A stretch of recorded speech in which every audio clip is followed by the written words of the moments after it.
I am Wynter Patterson, and this is my life, my truth, in my own words. I am originally from Grand Rapids, Michigan. I was raised in Houston, Texas. I am absolutely a Texas girl. I'm the daughter of Willie and Jesse Patterson. I have 2 older brothers and a younger sister. I have 2 beautiful nieces and a wonderful nephew. My educational background is I went to Stephen F. Austin State University in East Texas. I majored in psychology, got a Bachelor of Science. From there, I went on and got my Master's of Business Administration, and I studied theology after that at Liberty University, at Oxford University in England, and I finished at Princeton University. From college, I started working for Chase Bank.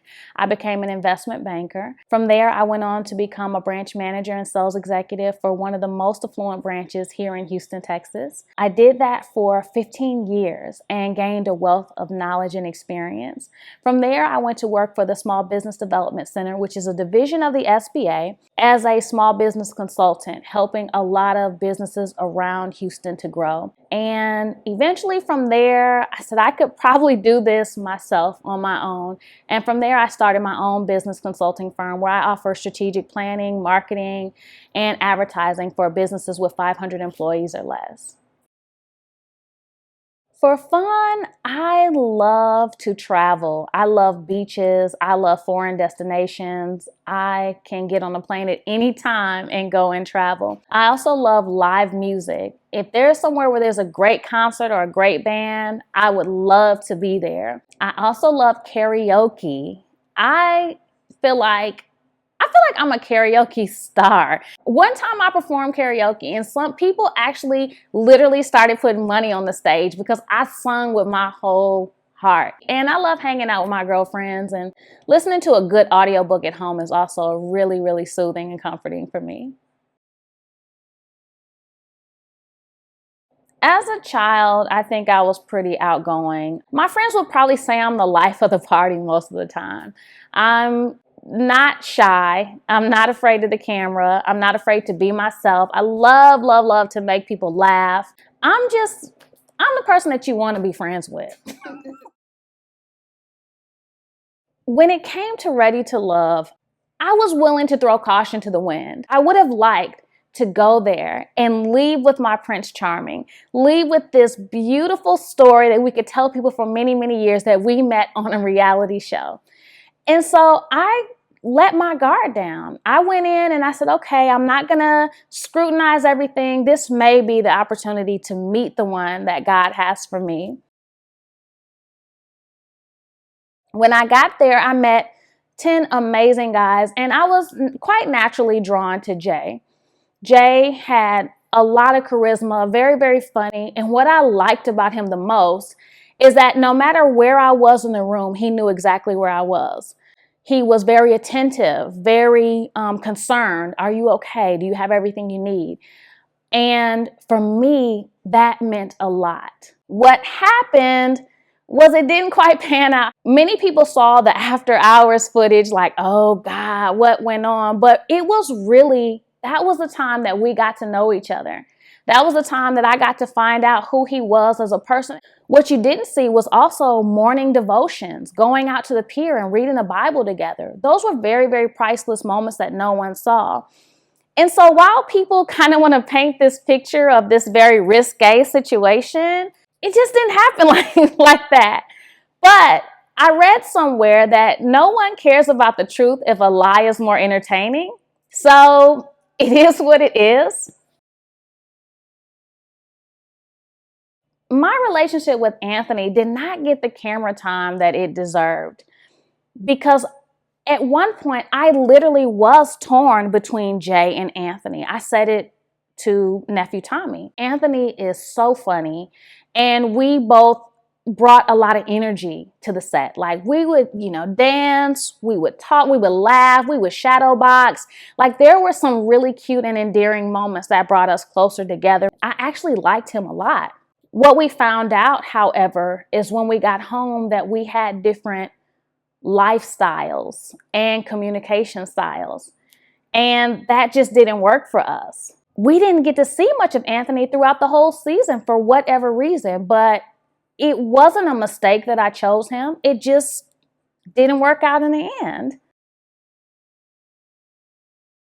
The most beautiful part of my experience on the OWN network is how a lot of people said that my authenticity came through. That was absolutely rewarding for me because I wanted to be myself, and you just never know how it's going to translate or how people are going to receive it. And what I saw was that it's okay for me to be me, and there are people who will love me for it. So that was a beautiful lesson and validation.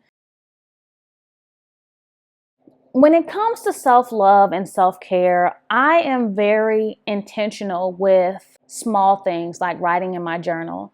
I'm very intentional with working through feelings that are triggering, sitting down and figuring out where a fear started. I'm very particular about taking long baths because I believe water is so healing. And making sure that I have time to recharge. Although I consider myself an extrovert, I still have times where I need to be alone and kind of look at my day, feel what I feel, and be prepared to give the world everything that I can.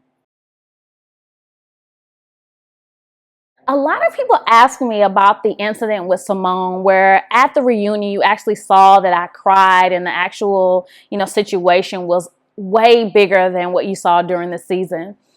And in that moment, it had nothing to do with shame or embarrassment. Like at that moment, all my fears came to the surface that I was going to be fighting every day, that every day I was going to be pushed to the limit and possibly pushed outside of my character as it related to women. And I never, ever, ever want to get on TV and purposely drag anyone down under any circumstances. That's not who I am. And so it started as, a small, a couple of tears came up. Joy was crying. Symone was crying. Everybody was crying. And I asked for a moment to get away. And as I'm walking out to go away to kind of cry and dry my face, Jay grabs me and starts hugging me. Well, you know how like when you're crying and somebody hugs you at church and the cry goes from like a little cry to a big explosion of a cry? That is what happened. And it just went from just I need a minute to waterfalls. So yeah, it was me overthinking the situation, thinking that every day I would have to fight. Going on to the show, I knew that I wanted to stay true to who I am, which is a person who empowers and uplifts women. That is who I am. And so I went in thinking I'm going to be friends with everyone. I'm going to maintain respect amongst everyone. And I don't want no beef. I'm here to find love. And so when there were any problems, it was absolutely my first reaction to make sure that I stayed in a vein of empowerment and uplifting each other.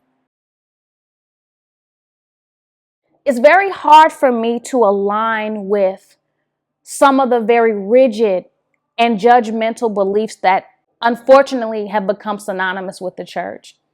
It's very hard for me to alienate a group of people because of their sexual preference or gender orientation or because they're a woman even. I believe that God's love transcends all boundaries, all categories. And it's my job to empower people in the best way that I can. And I also discovered along the way that God loves me as me. I don't have to look like someone else.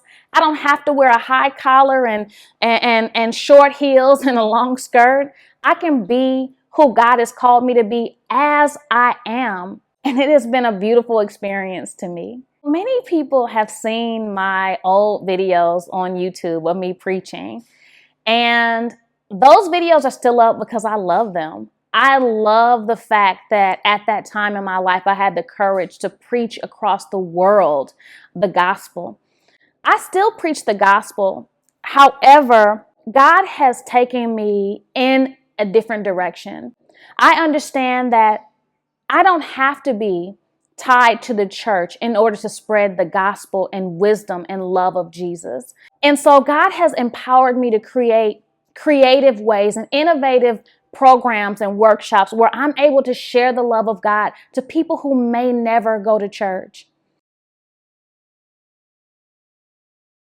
Since being on the show, I have been overwhelmed at the love and support that I've gained from so many people. It's almost hard to even contain the letters that I receive and the comments. I read them. I wish I could respond to them all, but I cannot tell you how grateful I am for you, for those of you who love me. And I love the love that I receive from you. I love that God has even put us in the same pathway. I love hearing your stories of how you were blessed or empowered and your go ahead girls and you slay comments. I love it. I thank you for it. And I'm so appreciative of that. What's next for Wynter? I am the self-love advocate. So my job right now is to continue to teach self-love in innovative and creative ways. I am going to continue Wine with Wynter. I'm going to continue being in your face, talking about self-love, sharing ways for us to heal, ways for us to reflect and grow and forgive. Because as we love ourselves, we truly love God who lives in us. I prefer my grits with sugar, unless you got some shrimp with it. If you have some shrimp, then you can throw a little salt and pepper on it. But otherwise, it's like a cereal, right? I love Tupac. If I'm feeling especially strong or empowered, you'll probably hear Tupac. If I get angry, you'll probably hear Tupac. But yeah, I am absolutely a Tupac fan. Would I ever date a fan? I get a lot of DMs, and who knows? Like, I'm not opposed to it. There might be a great guy that God has for me that just happens to slide in my DM. So, guys, keep sliding. At this point in life, I feel so empowered to be who I am. And that feels good about me.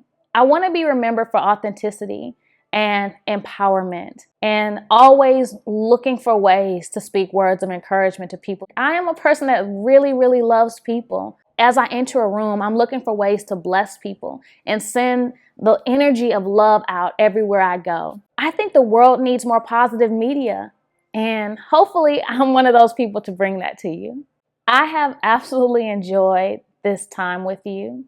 I pray and hope that we can stay connected. I hope that I get to come to your city, and I hope that you will always, always love yourself, because as you love yourself, you love God.